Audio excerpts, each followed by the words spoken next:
Dans la paracha Béar, nous avons reçu l'ordre de soutenir son prochain dont la fortune chancelle, quand on en a les moyens, soit sous forme d'un don, soit sous forme d'un prêt d'argent.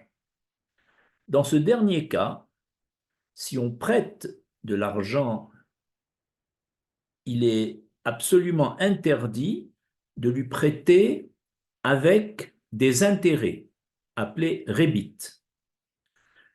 D'après ce verset du chapitre 25, verset 36 du Sefer Vaïkra. Al tikar meito necher vetarbit, veyareta meelokecha. N'accepte pas de l'emprunteur ni intérêt ni profit, mais tu craindras l'Éternel ton Dieu. Ces deux mots, necher, qui veut dire morsure, c'est-à-dire les intérêts que l'on prend à l'emprunteur qui déjà a des difficultés financières. Ce mot necher et le mot rébit, qui veut dire le profit, rébit, le profit réalisé par le prêteur, n'en font qu'un, puisque ce que l'un enlève de sa caisse, c'est l'autre qui le met dans sa caisse. Autrement dit, les deux ne font qu'un. Alors pourquoi la Torah a-t-elle mis deux mots? C'est pour dire que tout celui qui réalise un prêt en demandant des intérêts est coupable de deux interdits. Le premier, d'avoir volé l'emprunteur, qu'on appelle le lové, et le deuxième, c'est de s'être enrichi indûment au détriment du lové. Le verset que nous avons cité suscite trois questions. La première question, qui est concerné par l'interdit de réaliser un prêt avec intérêt? Et quelles sont les sanctions prévues pour celui qui est coupable de prendre du rébit? Alors, l'interdiction d'un prêt concerne certes le malvé. Le malvé, c'est le prêteur. C'est lui qui, en général, ne prête qu'à condition qu'il reçoive des intérêts, comme le loyer de l'argent. Mais l'interdiction de rébit concerne également le lové, l'emprunteur.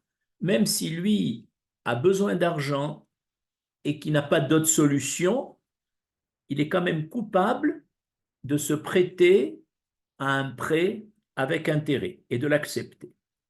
Mais non seulement le malvé, le prêteur, non seulement le lové, l'emprunteur, mais même les témoins de ce prêt avec intérêt sont concernés par cet interdit. Et pas seulement les témoins, et même le ou les garants, rarev. Tout garant d'un prêt à intérêt est concerné par cet interdit. Et enfin, même le sofer, c'est-à-dire le scribe qui a rédigé le contrat de prêt avec intérêt, rentre dans l'interdit de prêt avec intérêt. De plus, on aurait pu penser que l'interdit de rébit n'est valable que lorsque le prêteur, que lorsque l'emprunteur est pauvre. Donc, étant déjà pauvre, on ne va pas alourdir sa dette et donc on renonce à nos intérêts. Eh bien non, pas seulement quand le lové est pauvre, même quand le lové est riche. On peut avoir une personne riche qui a besoin d'un dépannage, il a un manque de liquidité d'argent, il a des biens, mais pour ne pas les vendre, il fait un prêt assez court, et bien même avec cet homme riche que l'on dépanne en lui consentant un prêt, il ne faut pas prendre le moindre centime d'intérêt. Maintenant, toujours dans ce premier paragraphe, quelles sont les sanctions prévues pour celui qui transgresse l'interdit de Rébit? Cet interdit est tellement grave, nous avons vu tout à l'heure que il transgresse deux lavines, deux interdits, mais voici les sanctions prévues. Un, il perd sa vie future, c'est-à-dire la vie dans le Olam Haba. Deux, il ne bénéficiera pas de la résurrection des morts, Techiyat Hametim. Et trois, sa fortune personnelle chancellera s'il prête avec intérêt, et donc un grand risque d'appauvrissement. Deuxième question.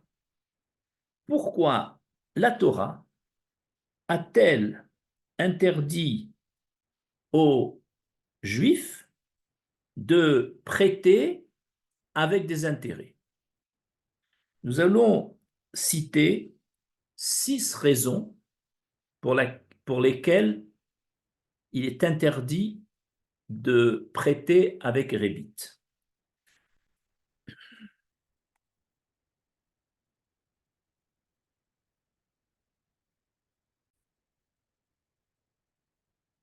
La première raison pour laquelle la Torah a interdit de prendre des intérêts du rébit lors d'un prêt, c'est la suivante.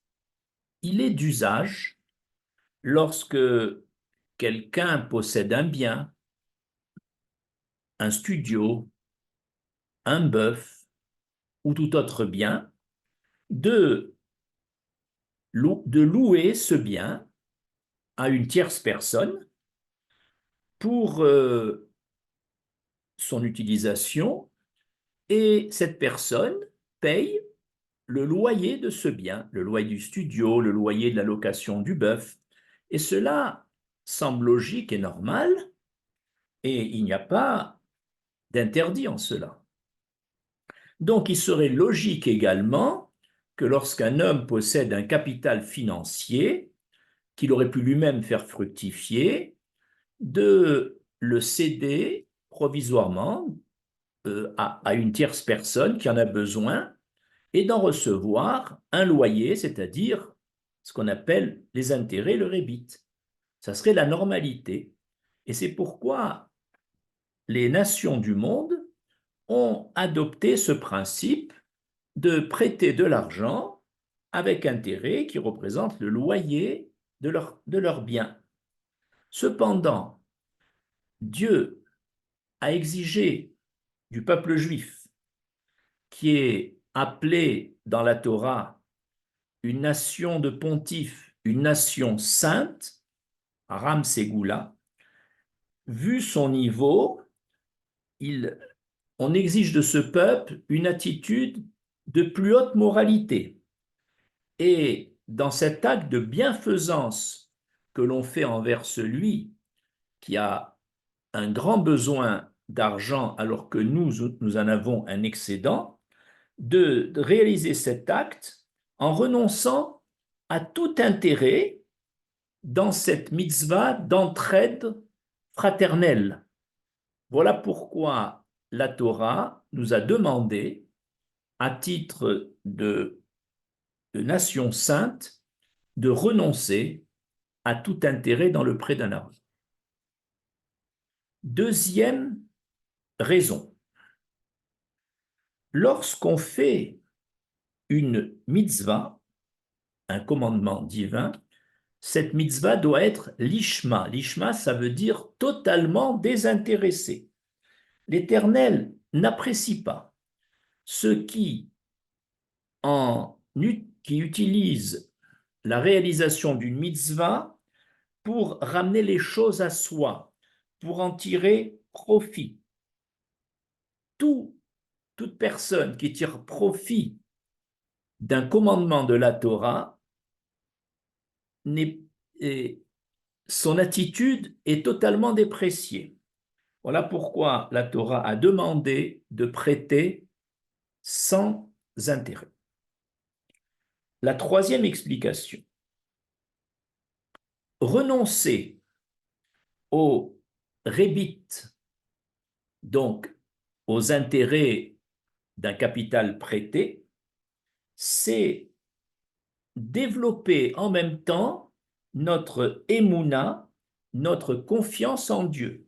En effet, en acceptant pendant un temps donné de renoncer à notre capital mis entre les mains d'un nécessiteux, on fait confiance en Dieu de remplir nos caisses avec de l'argent de bénédiction et non pas avec l'argent illicite de rébit.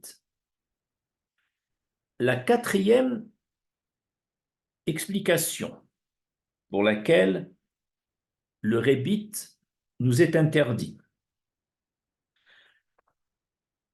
D'après le Rav Shimshon Raphaël Hirsch, lorsqu'un malvé prête de l'argent à un lové, cet argent, pendant la durée du prêt, n'appartient plus provisoirement au malvé.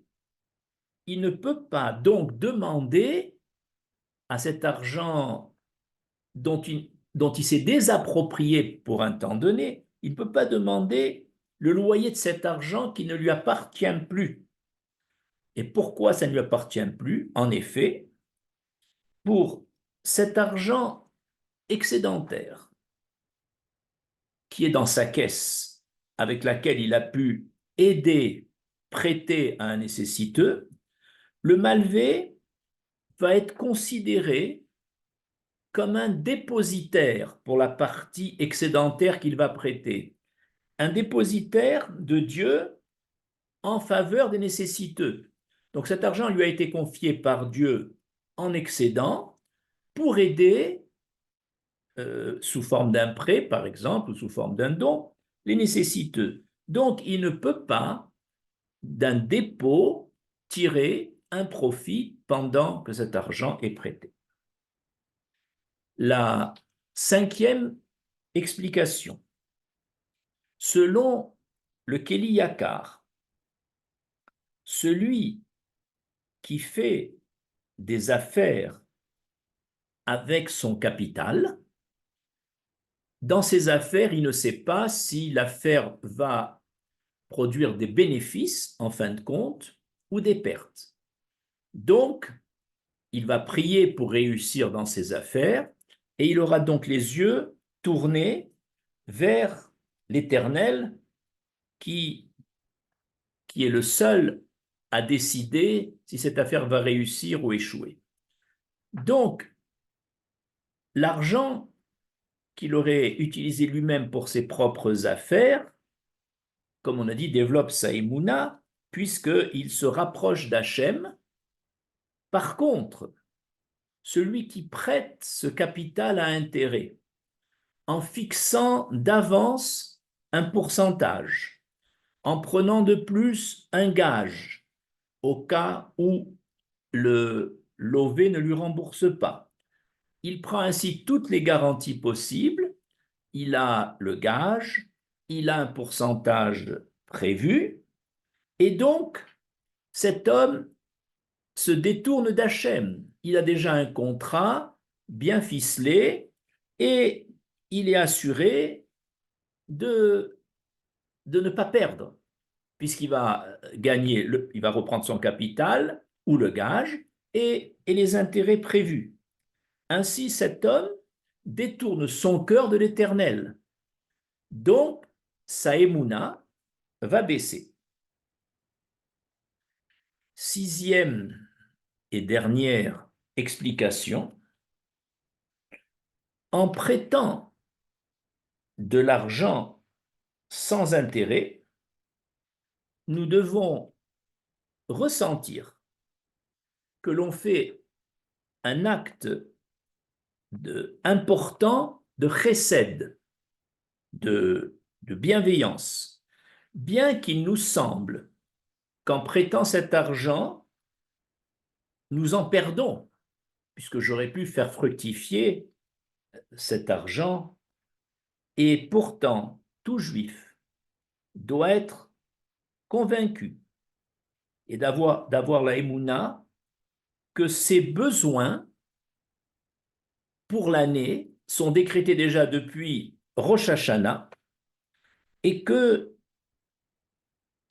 les sommes prévues ne dépendent pas de ses efforts en cours d'année et encore moins du rébit qu'il est tenté de prendre et qui ne l'enrichira pas et même qui l'appauvrira. Il ne pourra pas profiter de ce gain de rébit illicite. Et en plus, il risque de s'appauvrir. Voici donc exposées les 6 raisons pour lesquelles la Torah a interdit au peuple juif de consentir des prêts avec intérêt.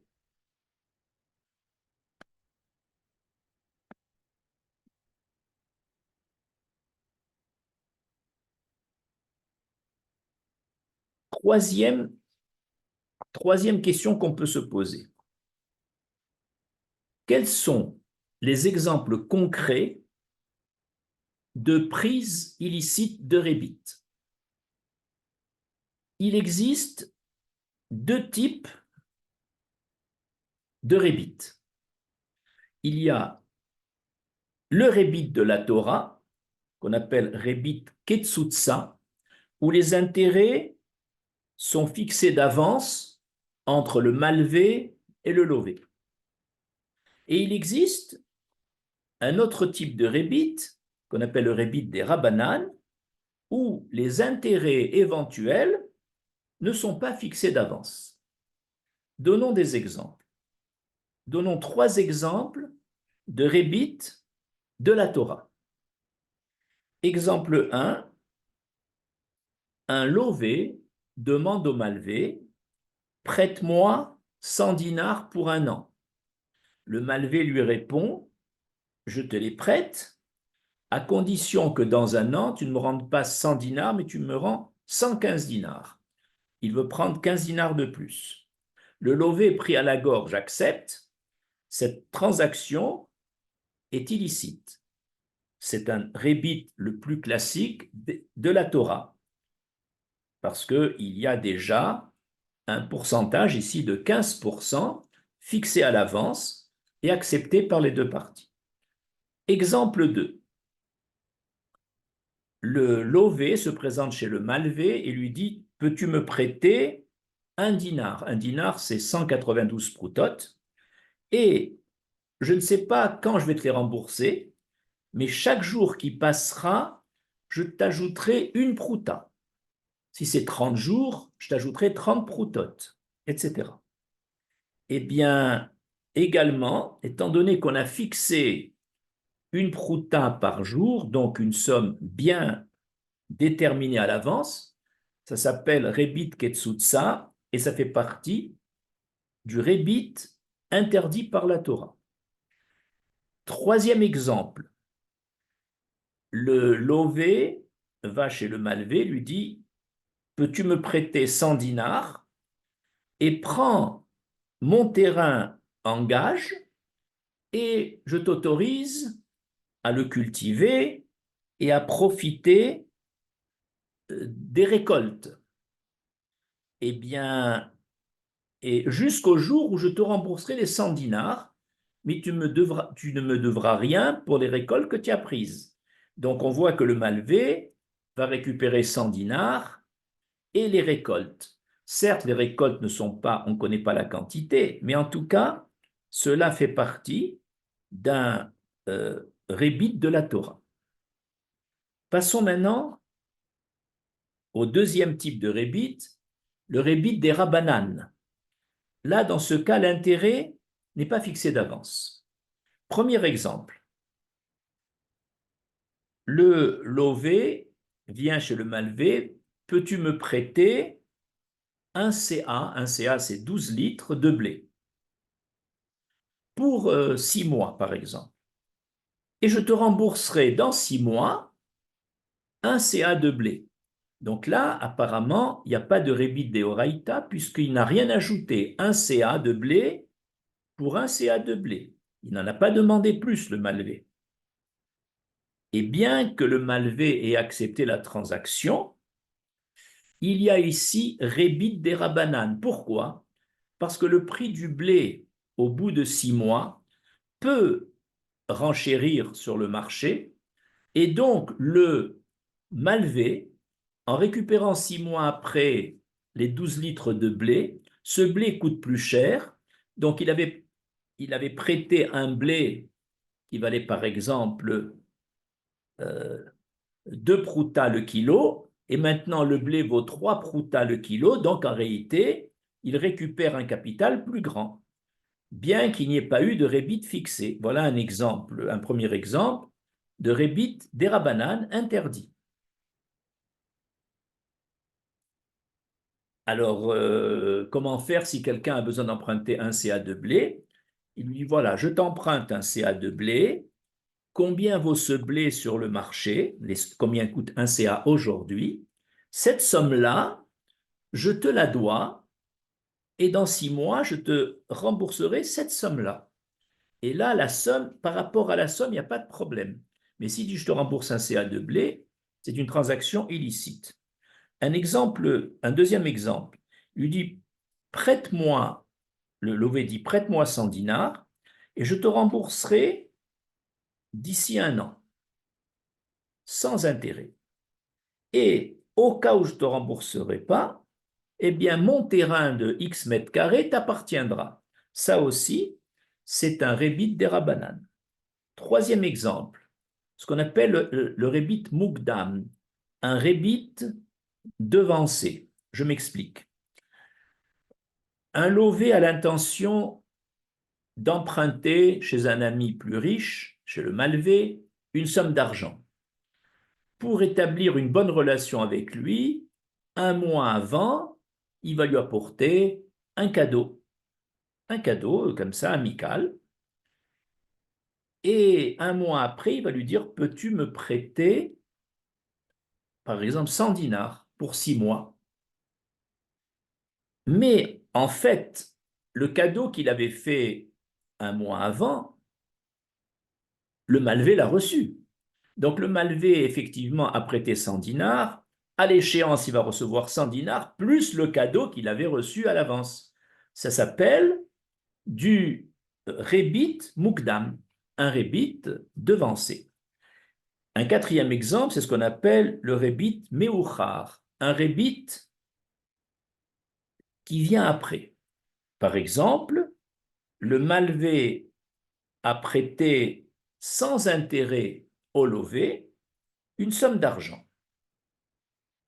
Et le lové la rembourse à l'échéance.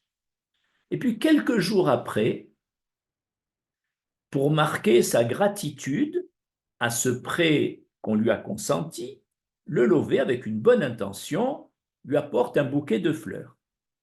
Ce bouquet de fleurs, il ne l'aurait pas apporté s'il n'y avait pas eu le prêt. Donc, ainsi, le malvé aura reçu la somme d'argent prévue, prêtée, mais plus un bouquet de fleurs. Ce bouquet de fleurs s'appelle un rébit meuchar et on n'a pas le droit de l'accepter. Nous connaissons l'histoire classique du Chafetz Chaim par rapport au rébit mukdam. Il y avait un président de communauté qui arrive chez le Khatam Sofer, vraiment dans un état décomposé. Il lui dit, je suis dans une situation financière terrible, j'ai des dettes, je peux même plus aller faire des affaires à la foire de Leipzig, je n'ai même pas les moyens d'y aller et encore moins les moyens d'y investir. Je viens te demander un conseil. Le Khatam Sofer, sans sans chercher à lui donner de conseils, avait une petite boîte derrière son bureau et il vide la boîte où il y avait 100 pièces d'or. Il lui dit, est-ce que cela te suffit pour le voyage à Leipzig et pour tes premières affaires? Il dit, mais non, Rabbi, je ne suis pas venu pour demander ton aide, je suis venu te demander un conseil. Le Khatam Sofer a dit, peu importe, prends ça et je te fais une bénédiction que tes affaires réussiront et tu n'as pas à te faire de soucis pour le lendemain. Ce commerçant, enfin oui, ce chef de communauté, avec cet argent va à Leipzig. Dès qu'il arrive, on lui propose euh, d'acheter avec l'argent qu'il a du café à titre d'investissement. Et puis le lendemain, par la bénédiction du Khatam Sofer, le café, les prix du café se sont envolés en renchérissement et ainsi, il a gagné beaucoup d'argent et avec ça, il a encore investi. Et quand il revient, plus riche encore qu'il ne l'était avant son problème, il se sent redevable auprès du Khatam Sofer et il lui apporte un, un diamant en cadeau. C'est ce qu'on appelle donc ce diamant un rébit meuchar. Et là, étonnamment, le Khatam Sofer prend ce bijou, il a dit, mais c'est un très beau diamant, limpide, pur, vraiment, qui est très gentil de penser à moi. Et le chef de communauté pensait qu'il allait l'accepter. Et puis à un moment, il lui rend le diamant, il lui dit, je n'ai pas le droit de le prendre, c'est du Rébit Boukdam. Alors les élèves ont demandé au Khatam Sofer, mais alors pourquoi pendant 2 minutes tu as observé ce diamant, tu as regardé, tu as parlé de pureté, c'est magnifique. Il dit parce que je voulais savourer pendant quelques instants le, la joie d'être récompensé de mon prêt tout en sachant que je n'y avais pas droit. Et c'était ça l'histoire du Khatam Sofer. En conclusion de cet exposé, il faut être convaincu que ce n'est pas le rébit illicite qui va participer à notre enrichissement comme croient ceux qui prêtent à intérêt, mais seulement la bénédiction d'Hachem qui nous enrichit, et non pas les gains illicites que la Torah a proscrits. De plus, si on renonce au rébit, notre émouna se développe et c'est le plus beau cadeau qu'un homme peut avoir de développer sa émouna. Je vous en remercie.